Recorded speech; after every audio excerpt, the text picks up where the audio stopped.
ठीक है, आज की क्लास अपनी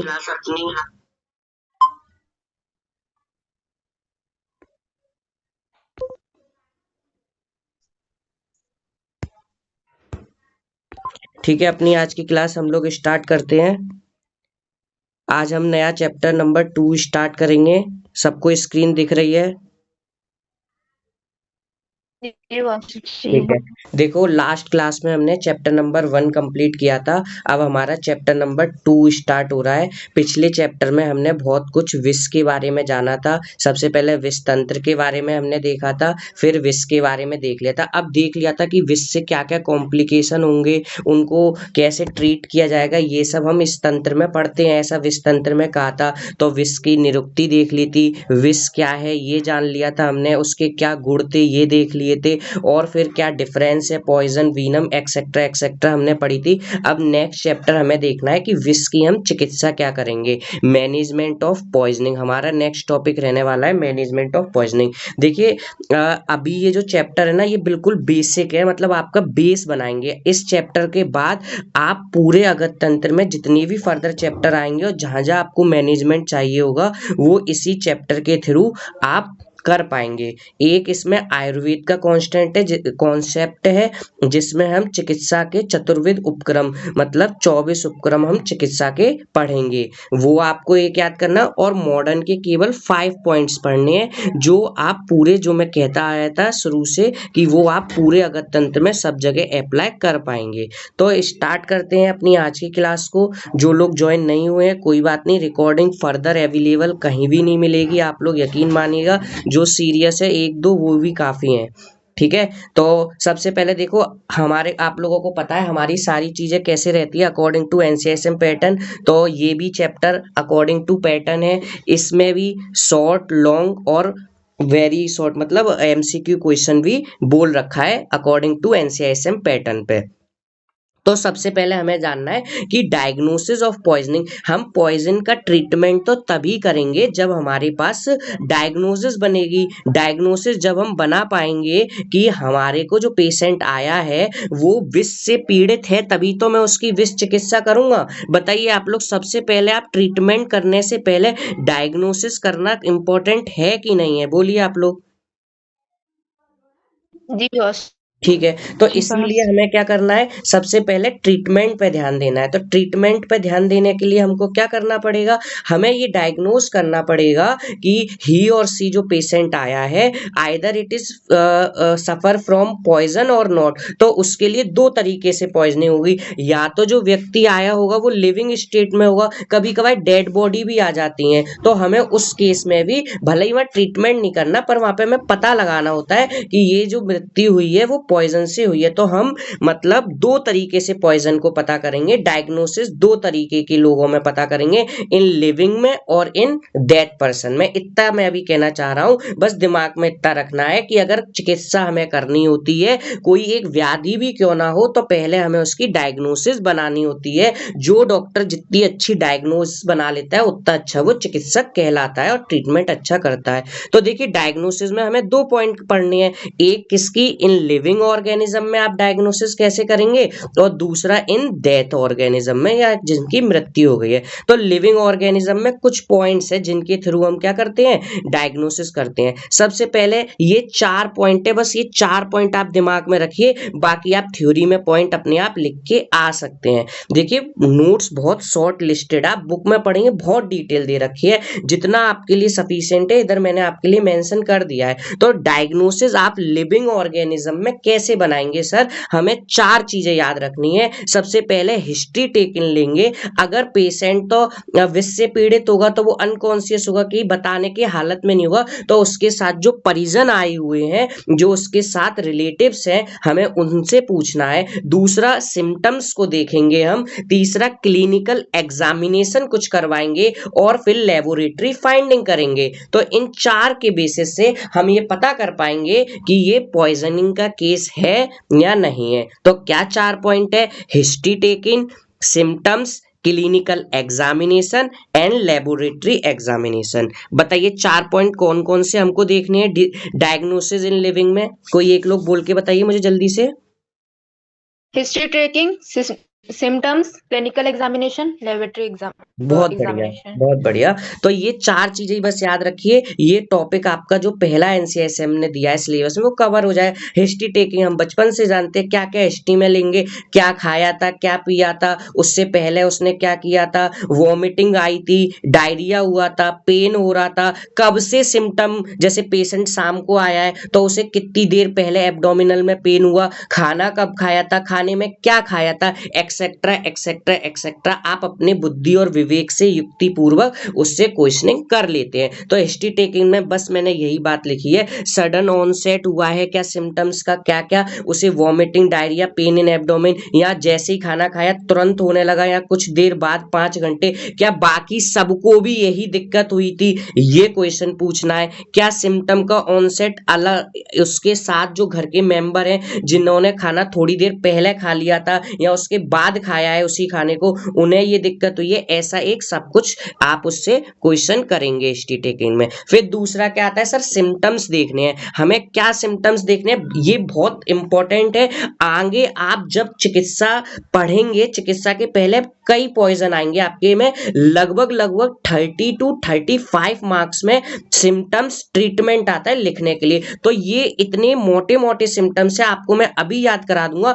आगे जब कोई भी आएगा, मान लीजिए कुचला पॉइजनिंग, धतूरा पॉइजनिंग, आर्सेनिक, मरकरी, आप ये सब जगह लिख के आएंगे। ये एक पेटेंटेड है, यूनिवर्सल मान लीजिए, ये सिम्टम्स आपको अगर पॉइजनिंग है तो मिलेंगे ही। अगर आपको कुछ ना आए तो आप इनको लिख के आना ही है आप लोगों को।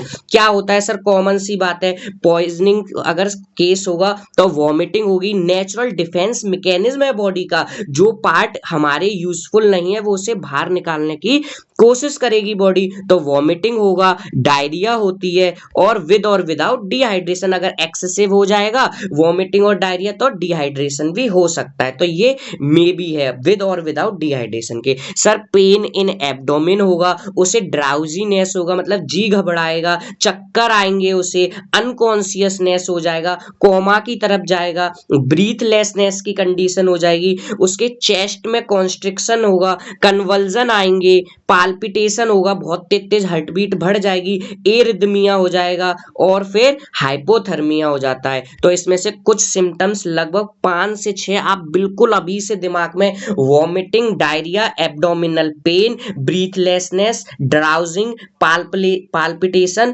कन्वल्जन, ये 5 सिम्टम आगे जितने भी मैं विश पढ़ाऊंगा आपको, large long marks long question आता है तो वहां पे क्या होता है, उसके साइन और सिम्टम्स लिखने होते हैं पॉइजन के ट्रीटमेंट से पहले।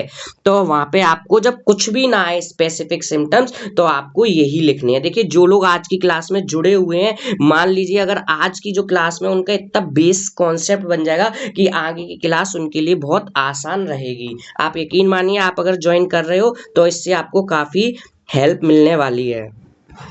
ठीक है सर, आगे समझते हैं। मैंने 2 पॉइंट देख लिए हैं। कौन से 2 पॉइंट देखे हैं अभी मैंने, हिस्ट्री टेकिंग और सिम्टम्स देख लिए हैं। फिर अब हम तीसरा पॉइंट देखेंगे। तीसरा पॉइंट हमारा क्या था, क्लिनिकल एग्जामिनेशन। सर हमें क्लिनिकल एग्जामिनेशन में क्या देखना होता है, आप खुद जानते हैं क्लिनिकल एग्जामिनेशन में हम लोग क्या देखते हैं कि पेशेंट से पूछेंगे कि उसके पास जो टेस्ट है माउथ का वो कैसा है, किसी स्पेसिफिक उसको गंध आ रही है उसके बॉडी में से, या फिर जो वो वॉमिट कर रहा है डायरिया उसके स्टूल में से कोई स्पेसिफिक ऑर्डर की स्मेल आ रही है, उसका टेम्परेचर क्या है, और ओरल मैनिफेस्टेशन, ये सब क्या है हम क्लिनिकल एग्जामिनेशन में देखेंगे। सबसे पहले कुछ स्पेसिफिक ऑर्डर देखेंगे, कुछ स्पेसिफिक, जैसे कि केरोसिन लाइक अगर स्मेल आ रही है तो हम एक आइडिया लगा लेते हैं कि ये उसके अंदर ऑर्गेनोफॉस्फोरस की पॉइजनिंग है। ऑर्गेनोफॉस्फोरस मतलब कोई पेस्टिसाइड्स का उसने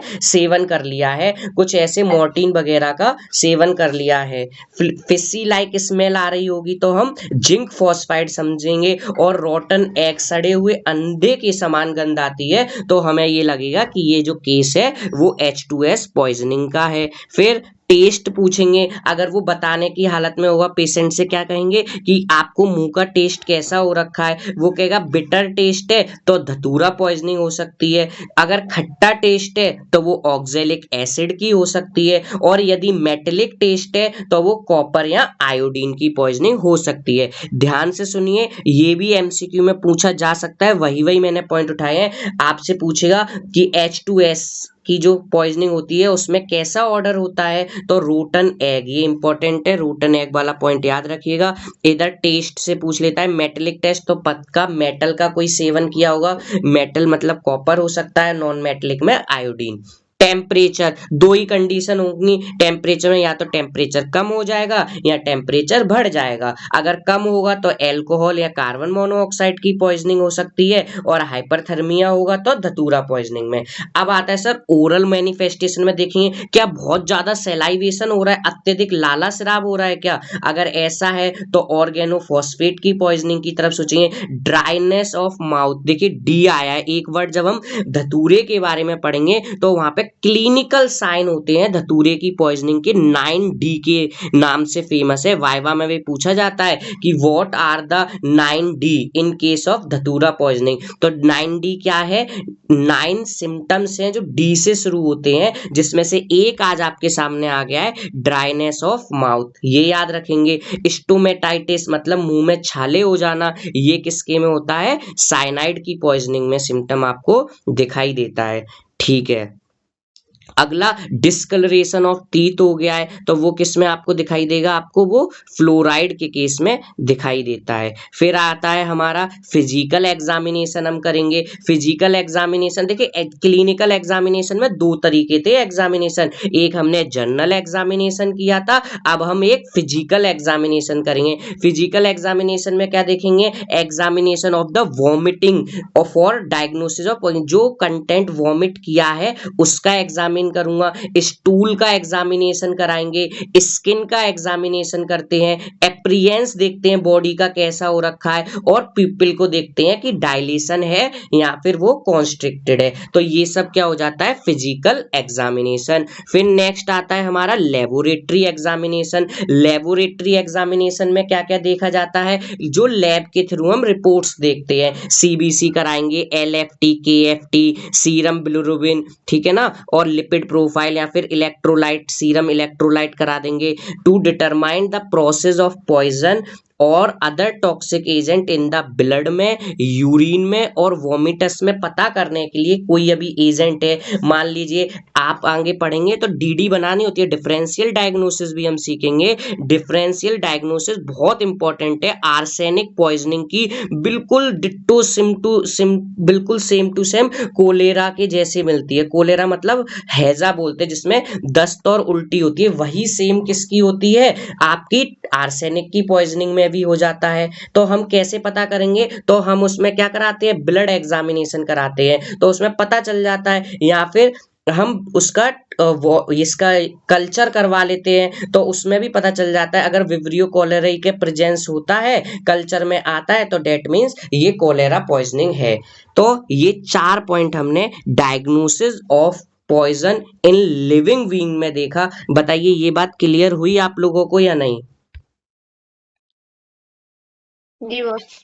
ठीक है, देखो अब मैं एक कॉन्सेप्ट मतलब ऊपर से बता रहा हूँ क्या क्या था। अभी तक सबसे पहला पॉइंट था कि हमें डायग्नोसिस पता करनी थी इन लिविंग ऑर्गेनिज्म। केवल 4 पॉइंट दिमाग में याद रखने हैं। 4 पॉइंट में सबसे पहले हिस्ट्री टेकिंग देखेंगे, फिर सिम्टम्स देखते हैं, फिर तीसरा क्लिनिकल फीचर्स, क्लिनिकल फीचर्स में जर्नल और फिजिकल, और चौथा हम क्लिनिकल फाइंडिंग देखनी है। ऐसे ही पेपर में लिख के आना है, इतना ही लिखना है, इतना ही पढ़ना है, बाकी आप लोग बुक से भी एक बार रीडिंग कर लीजिएगा। अब हमें देखना है diagnosis of poisoning in dead, कोई डेड बॉडी आई है या कोई मृत्यु हुई है जिसकी, वो आपके पास अगर आया है की बॉडी आई है तो उससे हम पता करना है कि इसमें पॉइजनिंग किसके थ्रू हुई है, तो वो हम कैसे पता करेंगे, उसके लिए केवल दो तरीके हैं, एक तो पोस्टमार्टम फाइंडिंग देखते हैं और लेबोरेटरी एग्जामिनेशन। तो ऊपर लिविंग के लिए 4 मेथड है और नॉन लिविंग के लिए या फिर जो डेथ पर्सन है उसके अंदर देखने के लिए 2 मेथड्स हैं, पोस्टमार्टम फाइंडिंग और लेबोरेटरी एग्जामिनेशन। पोस्टमार्टम फाइंडिंग में हमें क्या देखना है, 2 तरीके से फाइंडिंग करेंगे, एक एक्सटर्नल लेवल पे देखेंगे फाइंडिंग और एक इंटरनल फाइंडिंग करते हैं।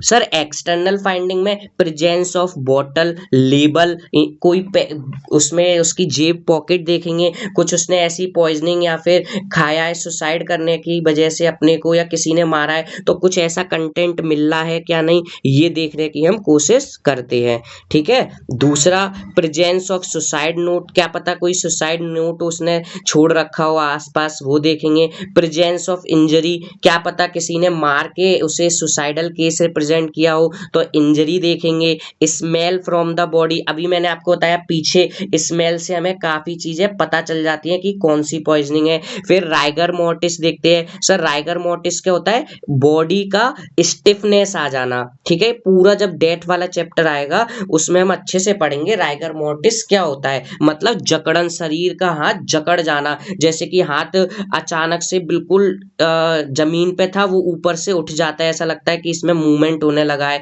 तो वो क्या है, राइगर मोर्टिस की तरह वजह से होता है। और पोस्टमार्टम लिविडिटी, पोस्टमार्टम लिविडिटी को ही हम क्या बोलते हैं, लिवर मोर्टिस, या फिर इसमें क्या होता है, डिस्कलरेशन हो जाता है, पैचेस बन जाते हैं ब्लूइश कलर के, डिफरेंट डिफरेंट बॉडी के पार्ट्स में पैचेस बन जाते हैं, ऐसे जैसे ब्लूइश कलर का मान लीजिए ये थाई रीजन है या फिर लेग्स है, जिस जगह पे बॉडी का प्रेशर ज्यादा पड़ेगा जैसे कि पीछे बैक में, तो वहां पे क्या हो जाएगा, ऐसा डिस्कलरेशन हो जाएगा, जगह जगह ऐसे स्पॉट बन जाते हैं जिससे हम क्या बोलते हैं, पोस्टमार्टम लिविडिटी। तो ये सब हमें एक्सटर्नल फाइंडिंग जो हमें दूर से देख के ही पता चल जाती हैं, ये सारी चीजें हमें देखनी होती हैं। तो बताओ आप लोग पोस्टमार्टम फाइंडिंग एक्सटर्नल में आप क्या क्या चीजें देखेंगे, बताओ कोई एक जना।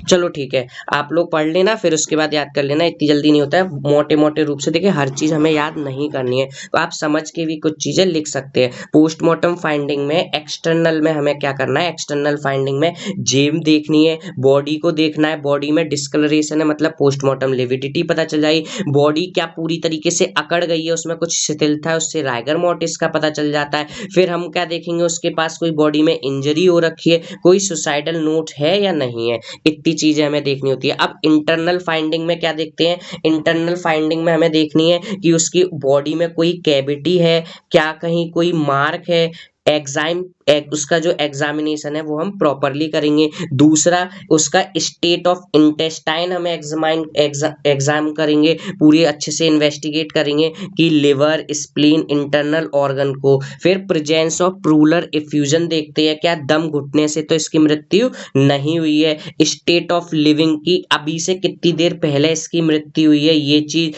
उसका हार्ट की क्या कंडीशन रही है और पल्मोनरी एडिमा है या नहीं है, ये इतनी सारी चीजें हम पोस्टमार्टम फाइंडिंग में देखते हैं। दूसरा लेबोरेटरी एग्जामिनेशन में क्या कराते हैं, तो 2 तरीके के हम इसमें एग्जामिनेशन कराते हैं, एक क्वालिटेटिव होता है और एक क्वांटिटेटिव होता है। तो जो इट कंसिस्ट एनालिसिस ऑफ विसरा, विसरा मतलब इंटरनल ऑर्गन, जो बॉडी का फ्लूइड है वो, और उसमें कोई पॉइजन आया है, जो ऑर्गन है बॉडी के, उन सब का इन्वेस्टिगेशन लैब में हम 2 तरीके से करेंगे, एक तो क्वालिटेटिव तरीके से कर लेते हैं और एक हम क्वांटिटेटिव वे में, क्वालिटेटिव एंड क्वांटिटेटिव। क्वालिटेटिव में हम पता करते हैं, क्वेश्चन 1 मार्क में पूछा जा सकता है कि क्वालिटेटिव ऐसे या फिर क्वालिटेटिव एग्जामिनेशन के through what we determine the type of poison, कौन सा पॉइजन इसके अंदर है, और क्वांटिटेटिव से हम क्या पता करते हैं, type of poison as well as quantity of the poison. समझ में आई इतनी बात, बताइए आप लोग। जी बॉस। ठीक है, तो ये हमने देख लिया है। अपना पॉइंट नंबर 1 कवर होता है diagnosis in living as well as in death. दूसरा, विष चिकित्सा के 24 उपक्रम। 24 उपक्रम विष की चिकित्सा के लिए आचार्य ने बताए हैं। किस में बताए हैं? आयुर्वेद की दृष्टि से आयुर्वेद विष चिकित्सा इन्हीं 24 उपक्रमों में खत्म हो जाती है। ये 24 उपक्रम आचार्य चरक के आप सभी को याद होने चाहिए। बैच 2021 के पेपर में 10 नंबर में ये आया है और प्रीवियस ईयर में भी लगातार आता रहा है। तो लॉन्ग आंसर के पर्पज से आपको ये श्लोक याद होना चाहिए, मस्ट है सब लोगों को। अगर ना हो तो हिंदी में आप लिख के आ सके इस तरीके से याद कर लीजिएगा। तो क्या है, देखिए विष की चिकित्सा, अब ये आयुर्वेद की दृष्टि से मैं अभी बता रहा हूँ, मॉडर्न की दृष्टि से तो केवल 5 पॉइंट है, वही सब जगह लिखेंगे। तो सर आगे जो हमें विष पॉइजनिंग आएगा उसका ट्रीटमेंट, उसमें वो 5 पॉइंट ही लिख के आने। ये केवल आपको पूरा एक 10 नंबर का 99% है कि ये जरूर पूछा जाएगा आपके एग्जामिनेशन में, बहुत इंपॉर्टेंट है। तो ये श्लोक याद कर लेना, जिसपे ना हो वो हिंदी में जरूर पॉइंट 24 के 24 कर लें। क्या है, विष की चिकित्सा 2 तरीके से होती है, एक सामान्य चिकित्सा और एक विशिष्ट चिकित्सा। जहां हमें पता ही नहीं है कि कौन सा विषय, मतलब सिम्टोमेटिक ट्रीटमेंट हम सामान्य चिकित्सा को कह सकते हैं। विशिष्ट चिकित्सा क्या है, जहां हमें विष की जानकारी होने पे हम उसका एंटीडोट दे सके कि अच्छा स्नेक पॉइजनिंग है तो एंटी स्नेक वीनम हम दे रहे हैं। तो चिकित्सा 2 तरीके की है। अब आचार्य चरक ने विष की सामान्य चिकित्सा के लिए 24 उपक्रमों का वर्णन किया है। क्या है वो 24 उपक्रम? श्लोक इंपॉर्टेंट है, याद करना है। मंत्र अरिष्ट उत्कर्तन, निष्पीड़न, चूषण अग्नि परिसेका, अवगाह रक्त मोक्षण वमन, विरेक उपधनानी, हृदय आवरण अंजन नस्य, धूम लेह औषध प्रशमनानी, प्रतिसारणम प्रतिविषम संज्ञा स्थापनम लेपः मृत संजीवनम। ये मृत संजीवनम है, ये 24वां आपका चिकित्सा का उपक्रम है। याद रखना है, सुन लीजिए आप जितने भी लोग क्लास कर रहे हैं, अगली क्लास में मैं उम्मीद रखूंगा कि आप लोग मुझे ये श्लोक सुना दें। अगर श्लोक ना सुना पाए तो पहली लाइन तो आपको बतानी ही है। मेरे साथ आप अपने मन में बोलिए, पहली लाइन बहुत सरल है, मंत्र अरिष्ट उत्कर्तन। देखिए तोड़ तोड़ के पढ़ेंगे अपन।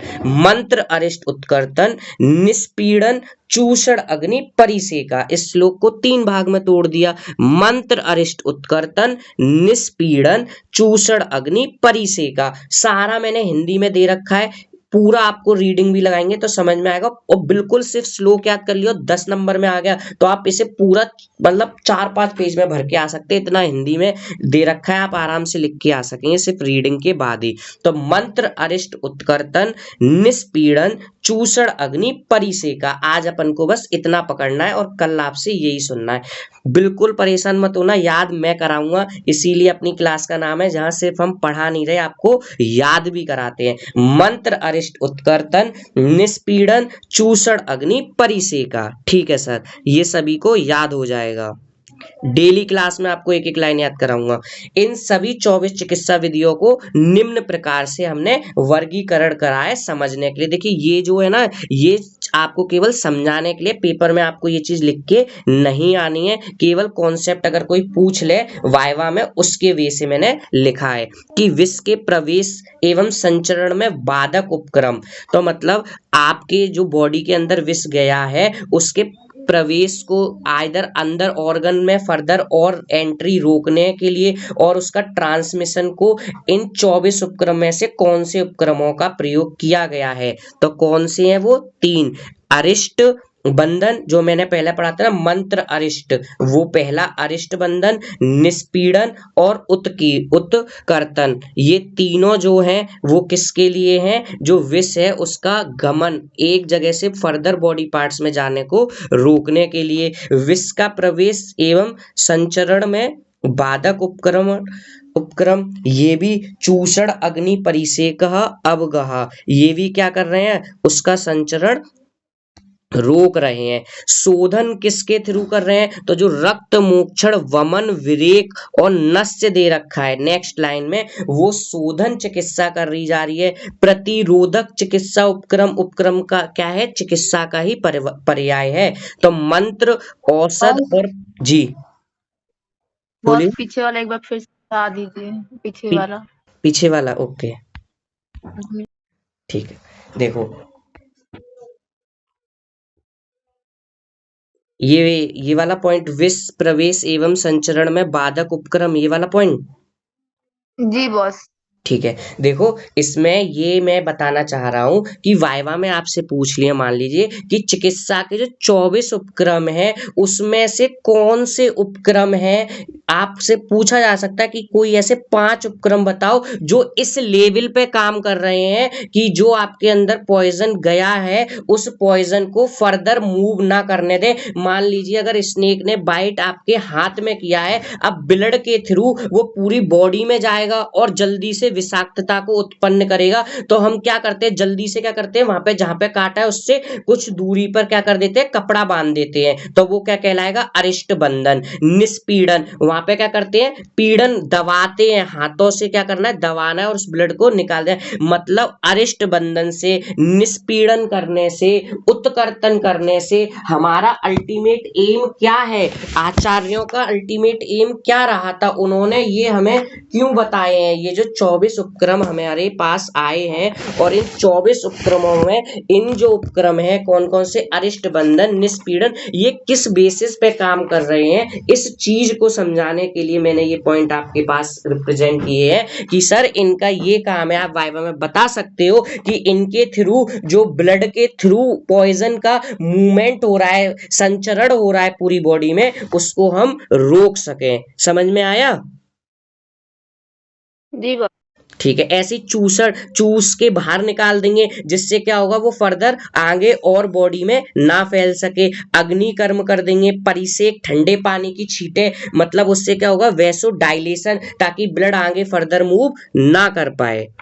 शोधन किसके, शोधन चिकित्सा के थ्रू रक्त मोक्षण वमन विरेचन और नस्य के थ्रू हम शोधन चिकित्सा कर रहे हैं। प्रतिरोधक मतलब आपके अंदर डिफेंस मैकेनिज्म बना रहे हैं, कौन से के थ्रू, मंत्र, औषध और प्रतिविष के थ्रू, एंटीडोट के थ्रू। लाक्षणिक चिकित्सा मतलब जो लक्षण है उसके अनुसार हृदय का आवरण करेंगे, संज्ञा का स्थापन करेंगे और मृत संजीवन। और सामक चिकित्सा, देखिए चिकित्सा दो तरीके की होती है, संशमन और शोधन चिकित्सा। तो सामक चिकित्सा या समन चिकित्सा क्या है, लेप देना, प्रतिसारण, अंजन, प्रद्यमन, धूम, लेह, ये सब क्या है, हमारी समन चिकित्सा है। बस एक सुपरफिशियली रीडिंग लगा लीजिए कि समन में हमने कौन से 24 में से क्या क्या आचार्यों ने समन की दृष्टि से प्रेजेंट किए थे, शोधन की दृष्टि से क्या क्या थे, प्रतिरोधक दृष्टि से कौन से हैं 24 में से, और विष के संचरण को रोकने के लिए कौन से हैं। बताइए ये वाला पॉइंट क्लियर है कि नहीं आप लोगों को?